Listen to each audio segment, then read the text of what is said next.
Hello, welcome back to GreenTV.com, where we bring you the latest solutions and the best solutionaries out there that we can find. Every day there's more, and every day there's more problems and solutions, and the experts that bring us solutions. Today, I'm going to be interviewing our guest with my colleague at Green TV. That's Chris Horner. He has a program called Business Earth. So this book is about jobs and about the economy, shared green economy to be exact. So Chris is going to introduce himself briefly, and then we'll get underway with our guest. Chris? Thanks, Betsy. As Betsy said, I have a program on GreenTV.com that focuses on business and trying to move dollars to the green economy. It's called Business Earth. And I know Betsy and I are really delighted to be speaking this morning with Mike Duwe, who has written a book and lived his recent life. The book is called The Sharing Green Economy. And Mike has been an innovator in this space for the past several years. And let's get Mike on the screen, and I'd like to ask him a question, which basically is, tell us a little bit about yourself and how you came to write this book, which is a very ambitious project. Thank you very much, Chris and Betsy, for having me on here. Business Earth. That's kind of the, that's the trick. How do you create a business and save the planet? I mean, how do those align financially? It's not always easy, even in the traditional green economy where you've got, solar, wind. But then how do you do it to create jobs? And this all started a few years ago when I was asking myself, what can I do as an entrepreneur about climate change? And what do I do on a personal level? And I think more people are asking that question, what can I do? And so I look at it from just a pure labor economic standpoint of supply and demand, the growing supply of people wanting to do something and a demand for action on climate. And, you can work with that. And, I guess there's dozens of books written on the Green New Deal. And that makes the most sense, take the New Deal that FDR did in the 1930s and make it a Green New Deal. And that created 20 million jobs. But the Green New Deal never happened. So what is the next event that happened in history that created millions of jobs? And that was the sharing economy. That's the gig economy, Uber, Lyft, Postmates. So you could use that model and in theory create many green jobs. They're not full-time green jobs, but you could create a lot more jobs. And this could be done in people's free time. It can be done within companies to have their employees go out and do a number of initiatives like plant trees, home improvement projects, energy efficiency. And then that can actually increase a company's ESG scores. And actually they could even harvest their own carbon offset credits with the company. So, Mike, could I ask you? I just wanted to ask you on this ride sharing model. It's a really interesting idea. Can you paint us a picture of how that actually, practically works? What is what's the mechanism for the kinds of jobs that you are describing, such as planting trees and clearing debris in forests and picking up litter and these kinds of public services? How would that work in terms of who would pay for that, and how would one find out what kind of structure would be needed to make that happen? And then I'll just ask you to take a long answer. Dovetail onto that. How does President Biden's initiative to hire 20,000 climate workers? I'm not sure over how many years, but that was a big move. The IRA, Inflation Reduction Act, Climate Act, as we call it, I believe is part of how that will get funded. And how does that intersect with your vision? Lots of questions. That's great. Yeah, the Biden Your book administration. preceded that announcement, by the way. I don't know if you knew it was in the works, but it sounds like pretty close to what your vision is, which is either exciting or really depressing because you just spent a lot of time writing a big book about kind of that concept. Yes, yeah. A lot of this has been heading in the right direction. A lot of this is, you could call it the collective consciousness of how do we solve these problems. I guess I went beyond that and put my 10,000 hours in of actually trying to figure out how this all pieces together. Fortunately, yes, the Biden administration passed unprecedented climate bills with the IRA, Inflation Reduction Act, and also the executive order just about a month and a half ago, creating 20,000 green youth jobs. That hasn't exactly been rolled out yet. The IRA money is still being figured out how to spend that.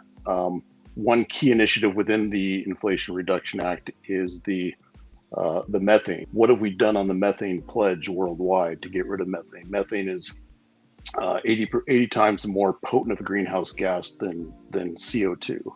So part of the IRA is there's a huge problem with orphan oil wells, for example, and there's about 2 to 3 million orphan oil wells in the United States, and leaking. We don't know how many are leaking methane and what amounts are they leaking. They've capped some of these wells, and that's been the equivalent of about 14,000 cars on the road annually. So, kind of a big deal when you're talking about methane and how to limit our methane. And so part of the IRA is $4.7 billion on capping these wells. And a lot of this has been distributed to the states, but with the sheer number of wells and although it seems like a lot of money, it's not quite enough money. One application of the sharing green economy is to maybe not full-blown crowdsource and find these wells, but work within the framework of the spending of this. For example, there are fence line communities that are being polluted by the oil wells. And so there's a workforce right there. That workforce may not, they may have other obligations they've got to meet. Maybe the skill level isn't there to work in the oil and gas industry. But the sharing green economy, I think last year there was, 40 million people engaged in the sharing economy. So there is a way to work within that framework and have people actually go out and do some of this stuff that doesn't need a full-time prevailing wage county person to go out and do measurements or any number of things. So you can kind of separate a full-time green job from what can be done in the aggregate as far as a green economy, or a gig economy. So that's one application you're talking about, right? Green gigs? Green gigs, yep, green gigs. So there's there's ways in which to do this. The Climate Corps is huge. That was a long coming initiative, and now we've got to find out what do we do with the 20,000 youth members that need to do something green. So, you've got to find jobs for them to do, and that's kind of a good challenge. That's where the fun comes in, right? Like how do we mobilize people? And companies can even do it. They can have their employees do stuff, have an event where employees go out and plant trees, and they've got a full-time job. They can't go and do a green full-time job, but you can have ways in which you can get people to go do, give them an opportunity to do something, because you're fulfilling a demand. People want to do something. Mike, I wanted just to ask you a question. You now have, just having gone through writing this book, I mean, this will sound perhaps self-serving for you, but have you considered contacting the Conservation Corps administration to offer your services? Because you have a good, you certainly have a good listing of the jobs and how that can work, and who might be, the logical partners, professional partners, even oil companies who one hopes want want to address some of these things. The oil well capping is a skilled labor job and requires training, but it would seem like you would be a wonderful consultant for the Conservation Corps. Thank you, Chris. That's the goal I've been trying to do. I've reached out to a number of people, officials, even John Kerry, my local senators, which there's been some offering to help there. So I'm starting to connect with the right people. The oil industry, I've made inroads there, made inroads to the forestry industry. So it's a hit and miss, and the ultimate goal, is to consult in this area. So I've offered help in that area. We have a connection to the Biden administration, so we can talk afterwards, because there's. Wow, thank you. It would benefit both parties, you and the Yes. president, who was really trying to get his climate victories out there in front of the public with his inexplicably low popularity ratings. People just haven't connected the dots yet. Correct. No promises, but one of the Thank things I've been talking to guests, experts about green jobs since 2005. One stands out, and that was Van Jones. He had a program back then called Green Jobs, Not Jails, which I liked. It was alliterative and all that. But I had always thought somebody should call it green collar jobs. We have, white collar, even pink collar jobs. And he took it and ran with it, wrote a best-selling book, Green Collar Economy, got President Barack Obama's attention, and he was briefly his green czar.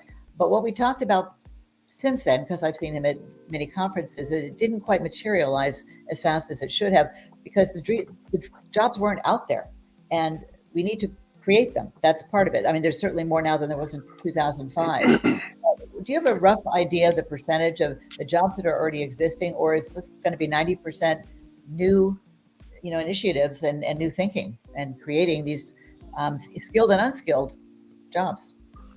Great question and great lead into that. Yes, Van Jones wrote a great book there. I run into people, I talk to people in communities that are doing initiatives, and I'm like, do you know about this book? And they didn't know about it. And so, and Van Jones writes on a lot of different, I've read the book, a lot of different topics there, and kind of like my book of, going in a number of directions. It is a big field. But yeah, the challenge is to create these jobs. Everybody talks about creating full-time green jobs. That sells. That's create a living wage, prevailing wage, good green jobs. Well, that's not realistic in our society.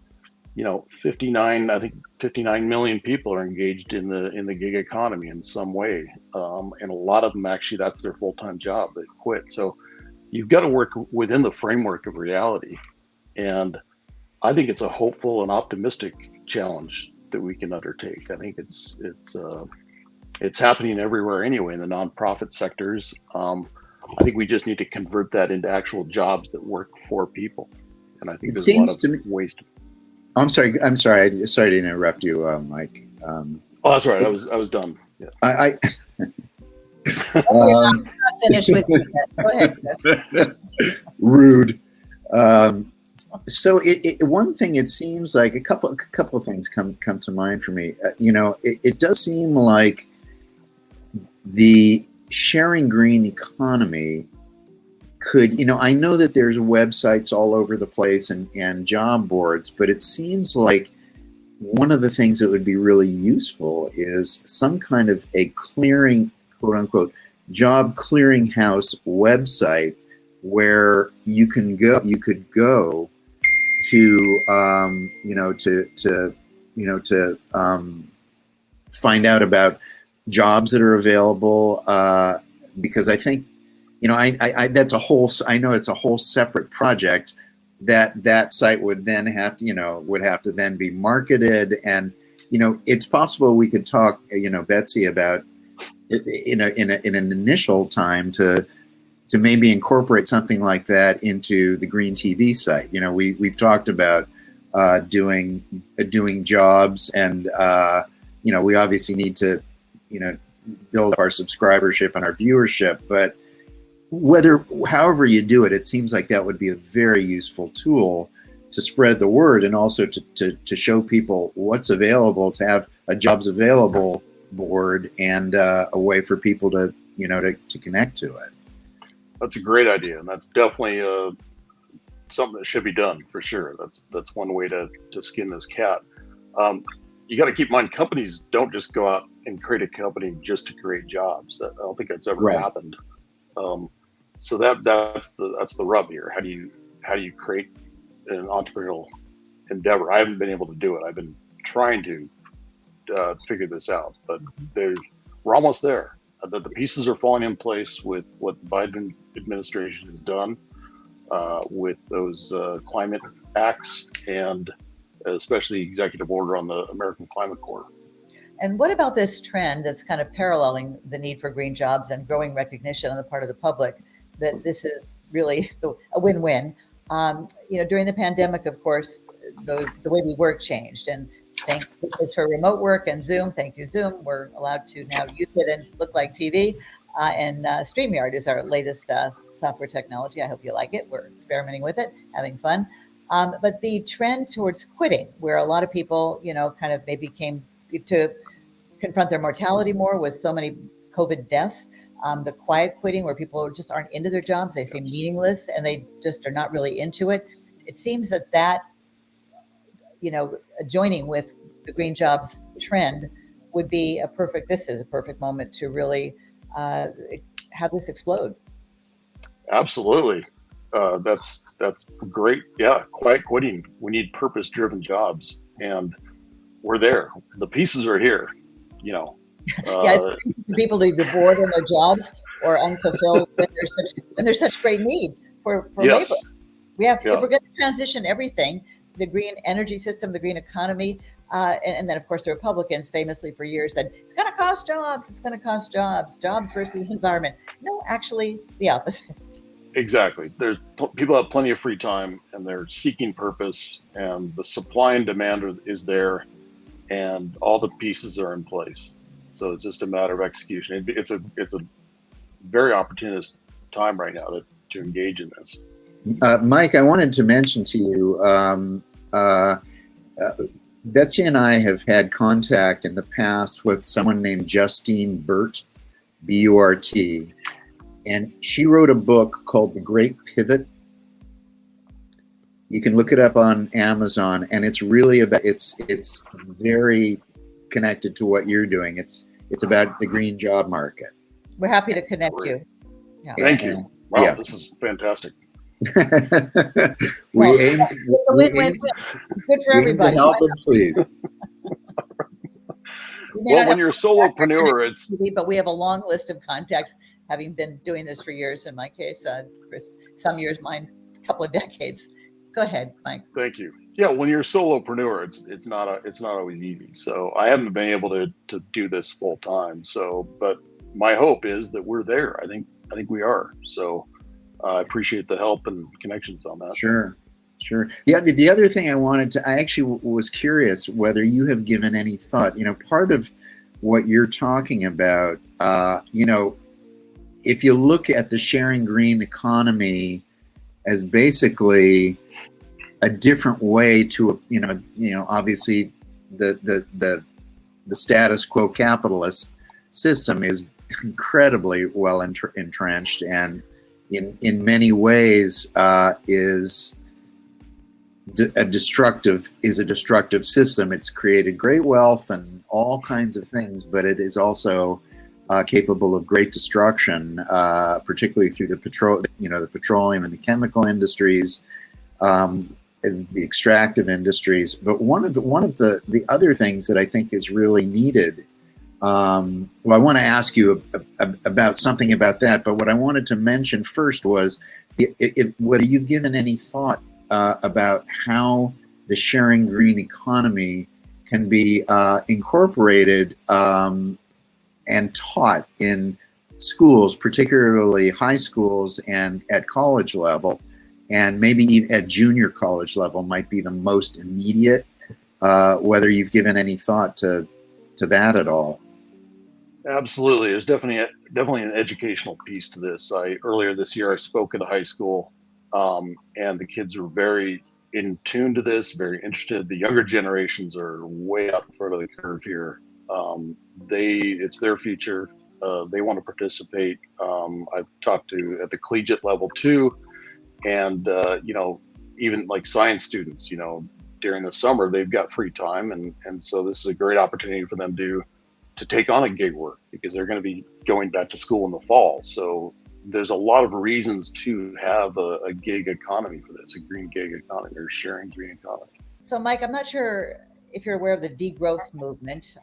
It's being written about and commented on a lot every day. I see more people in the conversation, mostly on LinkedIn, and it basically says what people who've been paying attention know: capitalism, unchecked growth, and development is just not going to get us where we need to go.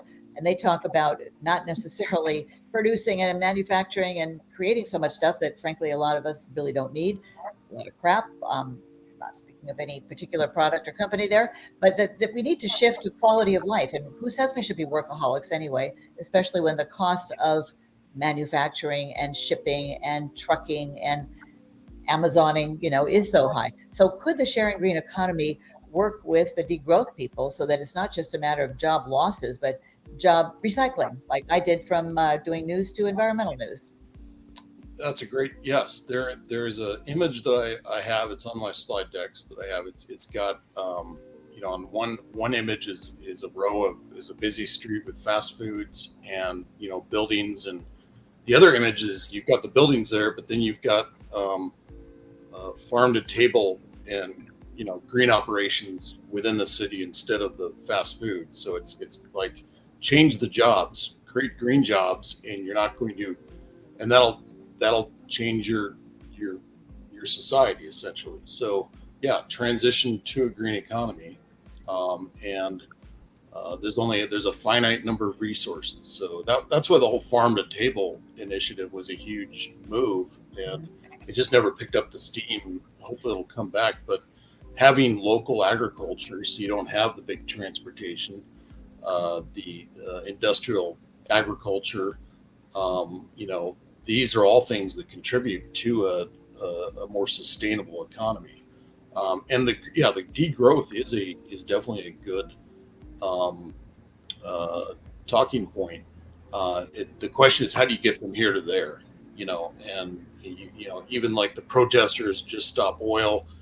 That we know there's a demand. People are demanding action. They're demanding results. But the $1 million question is, how do you get there? Well, it's it's Chris's turn for the next question, but just want to mention that we just interviewed Erin Remblitz, and she's big in the degrowth movement and a brilliant writer on the topic. That's going to be posted soon. Happy to introduce you to her. See, if we could get all you guys together, we could maybe help the efficiency. Yes, definitely. That's Erin who? Erin Remblitz. I'll put you That's in. Right. Yes. Yep. I'm connected with her on LinkedIn there, but that'd be great. An introduction. Yeah. Where everyone's looking for solutions. And if you, by joining forces, can make it happen faster, all the better. And I know it is Chris's turn, but at some point before we end, you could address the income inequality problem, because it seems like this could address that as well. Maybe we don't all have to be working so hard, so much for jobs that don't really improve the quality of life for anybody except the owners of the business. Absolutely. Chris, I think did you want to? Well, I think I just to sort of continue in this vein a little bit, I guess this transition, Mike, that you speak about is obviously, the beauty is in the details of that, of how we make that happen. And it's obviously we're seeing in the United States, the country is very split about, what we want our future to look like.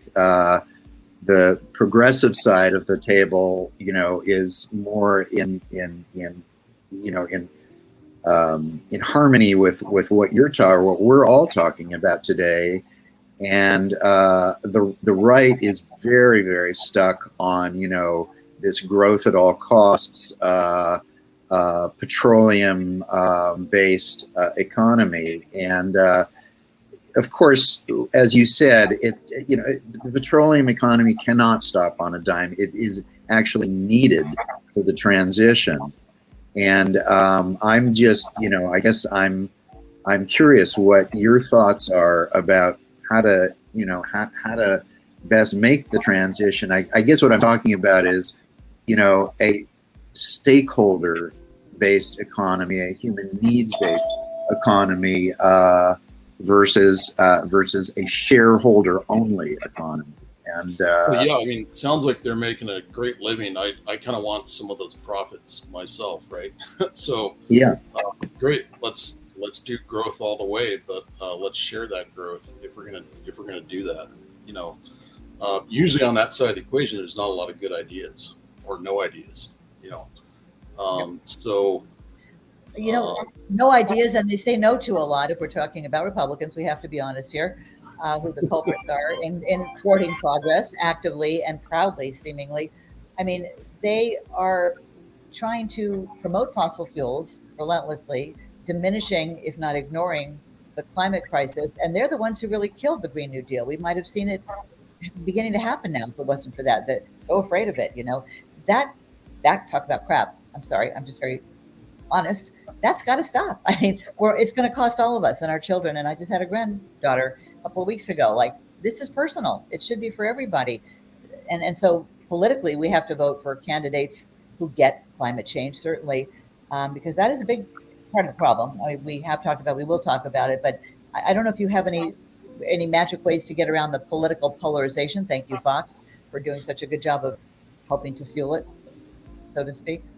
Thank you. Yeah, I mean, politically, it comes down to a nation, right? So it's a nation's response to climate change, and if you don't lead in that area, you're going to lose the moral leadership. You're going to lose in other areas of leadership or other areas of innovation. You can't give up the democratic ambition to make a difference. You can't give up that as democracy. We have to lead as a nation on this, and it's essential. You give up that lead, that's it, right? That's the whole ball game. So we have to make an effort to do that, and if it can't happen politically, we've got to do it entrepreneurially. So that's the big question, right? How do you get? There's definitely part of my business beat on business earth is there is a lot going on. I mean, there are all kinds of companies doing all kinds of amazing things to solve problems. A lot of them are startups, but there are some that are really starting to make serious money and solve solve environmental problems in in their business model, and that is there is reason for optimism, and I'm in my view, and I think that's partially the reason, the reason for being for Green TV is to show that there is another way of doing things, and I so appreciate.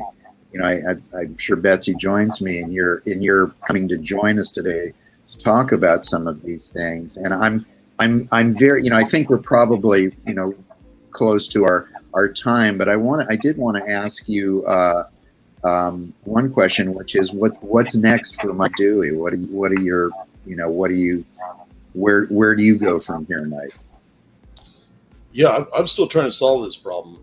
I've got a background. One of my background is in recruiting, and you talk about these companies doing great things. That's true, but for every great green job out there, there's 200 applicants who apply to that job, 100 of which are extremely qualified for it, but only one person gets that job. Right. This is no way to solve climate change. Right. So we have to have a green economy that is more inclusive and creates more jobs, and I think that's the key. And my next step is trying to create these jobs, and that's not easy. So, well, I have two last questions, if I may.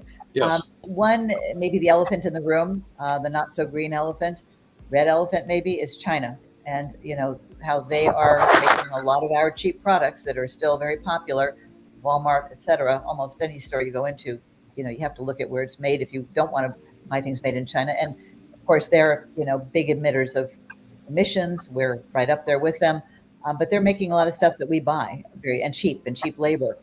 Have you thought through that, or is that addressed anywhere in your book? How we bring jobs back here to the U.S. of A. Yes, I have a section about, foreign, domestic and foreign policy, and a lot of it is leadership, because China's social answer to a green economy is a social score.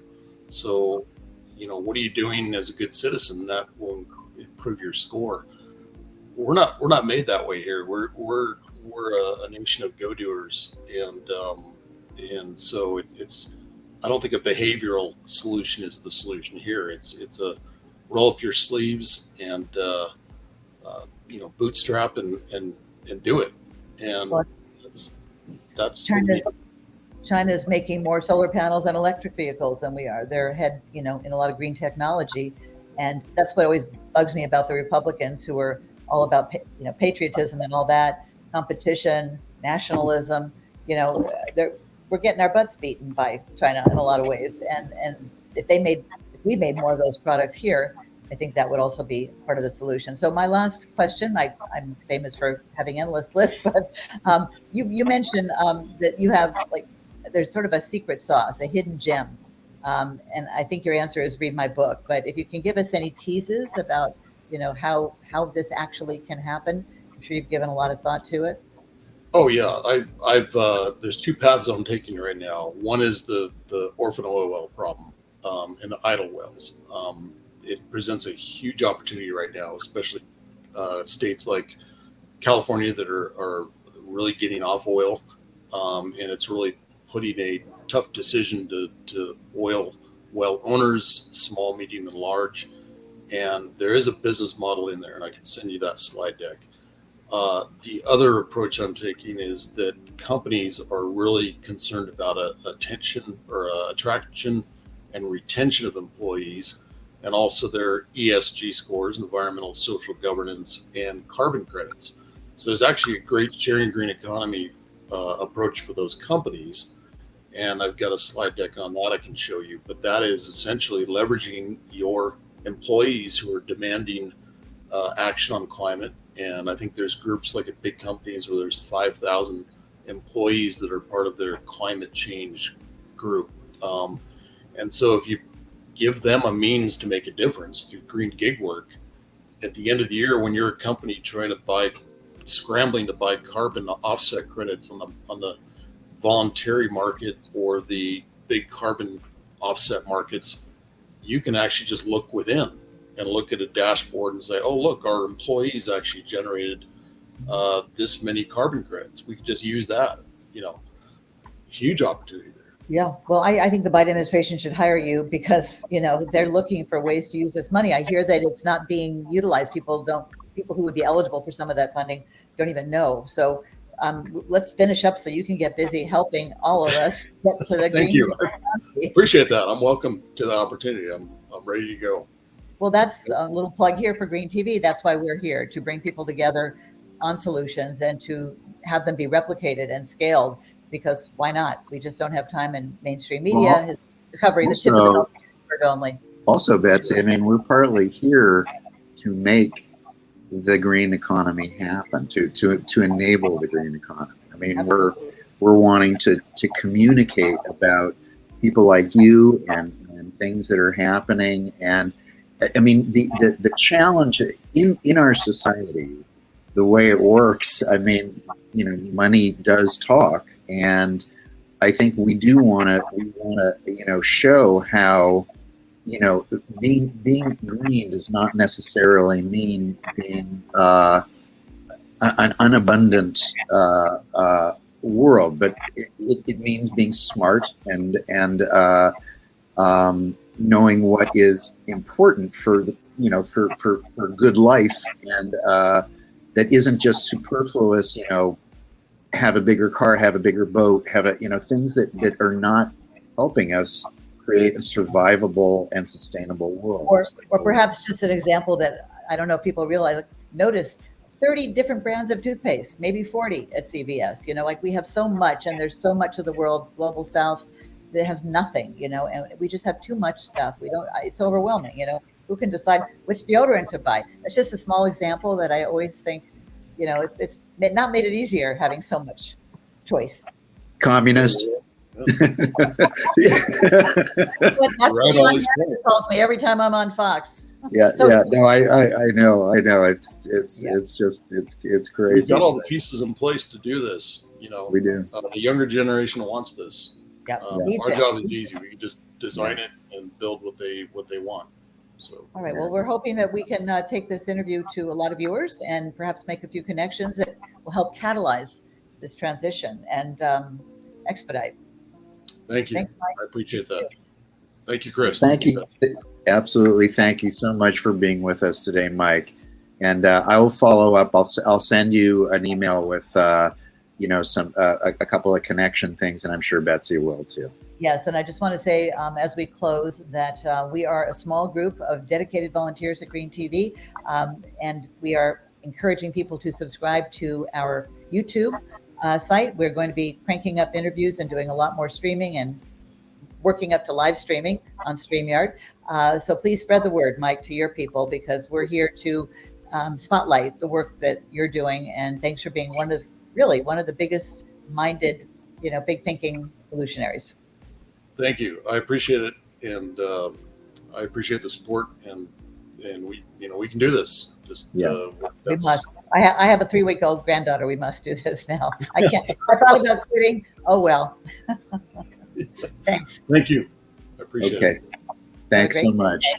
That does it for us at GreenTV. Again, please subscribe. Please tell your friends and family, hey, even your enemies about us, because we're here for everybody's greener future. See you next time.